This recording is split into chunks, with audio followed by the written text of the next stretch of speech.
In this video, we're going to demonstrate how to configure servers for a hybrid call center, which is part of our project.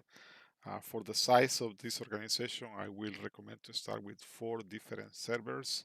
The first one will host Active Directory and DNS. Second, the HCP. Third one will be a file server. And the fourth one will be a print and web server at the same time. Uh, well, the first thing that we're gonna make sure for this demonstration is that the VMs, in this case the virtual machines, which is Server 2019, are able to communicate with each other. So we do this by basically assigning a static IP address to each of them. So how we assign the IP address? Basically, we open Network and Sharing Center, basically control panel, Network and Internet, Network and Sharing Center, and then we click on the adapter. And under properties, we basically under the IT uh, to the TCP/IP protocol, we click properties and assign over here the static IP. In this case, the server is 176, and my other server is 178. I run that command prompt from 176 to 178, and I can able to ping it. I would do the same on the other one from the 178 to 176, and it's also working. That's the main tool that we need. Now what we do is we come back to our DC server over here, and we install all the necessary roles that we need. In this case, we need Active Directory, DHCP, DNS, etc. In For the purpose of this video, I only configure 2 servers with all these roles. We're gonna go a little quick for one by one.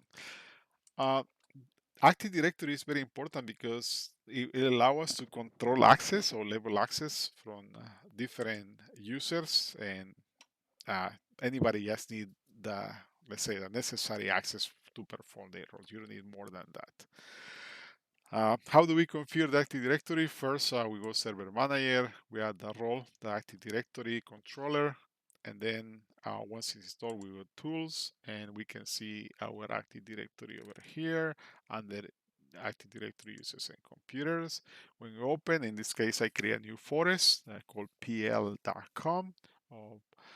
And inside the forest, we already have, I created the organization unit called IT department, and inside the IT department, IT administrators and IT students, and inside the IT department, I create a group called IT department printers for the purpose of this video too. So this is my organization unit. You can organize it in different ways, computers, sites, manufacturer, if it's manufacturer service center, wherever is the case of the organization, you can actually do different organization units and apply different policies to each unit, or creating a group policy, which is very important for managing accesses. At the same time, I give this server the role of DHCP. So I'm going to open the DHCP server. And this is also, for me, super important because you can actually create the DHCP scopes for IP address by location, by department, whatever it needs to be done to secure your network. You can do it through also to DHCP. File and printer sharing. File and printer sharing is allow us to print and share folders or information across the organization. It's very important. It needs to be enabled on the server that is hosting, in this case, the file and printer sharing. So in both servers, we're going to enable this feature. So how are we going to do that? Basically the same. We got to go to the network and sharing center. Under Network and Sharing Center, we can go and change advanced sharing. And inside over here, we can see the option to turn on the file and printer sharing. So that's what I did. I turn it on. We can check the rule on the firewall also is enabled. We click the rule over here by allow apps, and we look for file and printer sharing, and you can see that it's enabled. So that will allow us to basically share files and share printers across the organization. Uh, we created two different storage. One storage is ISCSI and the other storage is RAID 10 storage. The ICSI storage, both serve the same purpose to basically safeguard information or organize information according with the company needs. We can, in this demonstration, the ISCSI storage I created, and you can see I two volumes, volume E and of course H. Both are the ones that we created as well, one is ISE and the other one is a RAID 10. The volume E, you can see I'm setting a folder called IT department uh, and a little file called RDP16. When I go to my other server, just for the purpose of the demonstration, let's just show one a little quick. And you can see that this one is called under the C drive. So you can have it as an IT department and you can see the same folder. If you do any let's say modification, save, close file, go to the other one. Of course, we're gonna just refresh, open, and you can see that is working as designed.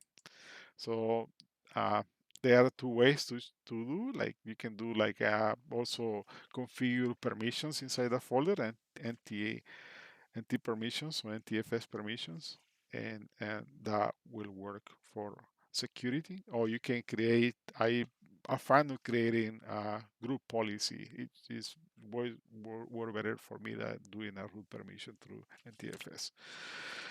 Um, RDP. RDP is a great tool for us administrators, so you can basically connect to the server and do any modification, or also, let's say the server is having a problem, you can go and check the logs, check what's going on with the server itself.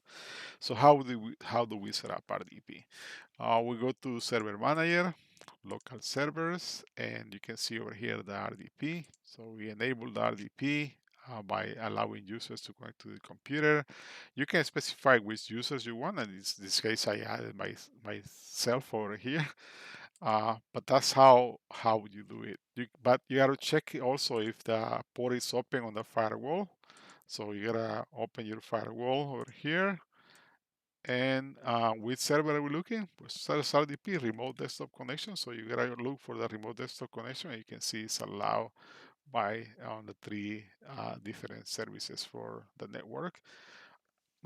Very important is in order to remote, you have to be on site. And if you're not on site, and then you have to have a VPN service to connect.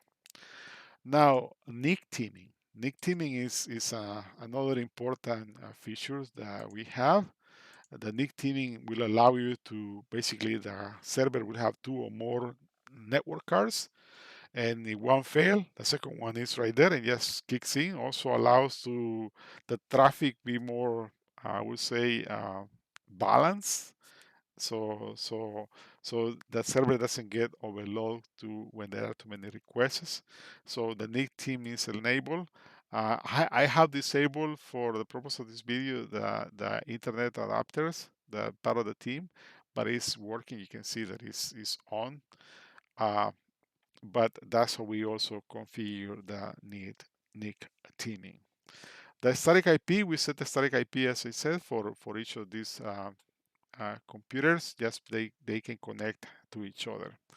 Print server management. Print server management actually allows you to share a printer over the you can actually set up an Active Directory to be discovered by itself, or you can actually also share the printer in other different ways. But I like to use Active Directory. I think is very important for us. And all we have to do again, we gotta make sure the firewall allow file and printer sharing. and we can actually set up different printers. In this case, I did one. I'm just going to show you a little quick over here. We're going to the control panel, hardware, devices and printers, and there is my printer over here. I'm sharing one from this server, and then from the other server I'm sharing the Lexmark printer. You can see it over here. So this one I did it through the groups. You can see the NTFS permissions, and I'm sharing the printer with the IT department. So the IT department users should be able to print. They just need to find the printer and add it. Of course, as I'm going to say, we provide the path, and they should be able to add the printer. And the same with the Lexmark printer, we can do the same. Web server. Web server. I added the role for the web server and, of course, the web server. And after adding the roles, I created a certificate. You can see the local certificate. This is just a local certificate, a security certificate. It's not a web certificate. So in order to get a web certificate, you have to pay for the service. So we don't have money this time, so didn't pay. So, but either way, so the way that it works is you create a certificate. In this case, you can give a name to your server, but in this case, I just put the IP address. You can see it's working. And if I go to my other server and I open the same IP addresses, you can see that the certificate is, I mean, the the web service is working, is broadcasting the intranet. So that's why it's important. Full backup. We have to have a full backup. The backups are good for any case of a disaster and recovery. So how we do the full backup? So well, we install the service as a backup, and then we open Windows Server Backup. So in this case, I just open over here a little quick. I basically schedule backups every day at 6 p.m. and I did one early, so now we have two backups on this. They are very good for disaster recovery. Remember, you have to encrypt your backups. You have to secure them also, if you can, with a well, you have to put a password protection on them. Store those backups outside the organization building in a secure location. There are services that are paid that you have to pay for storing the backup. You can also have a fireproof safe that you can store your backups. To allow communications and make sure you are safe, please keep your servers with current hot fixes, patches.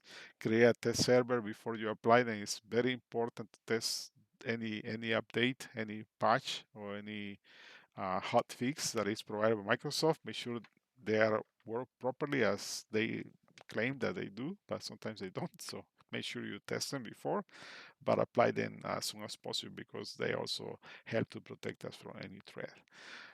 Firewall. So the firewall, we have to make sure we close all the ports that are not necessary. We already show how to access the firewall in different ways. Let's go one more time over here.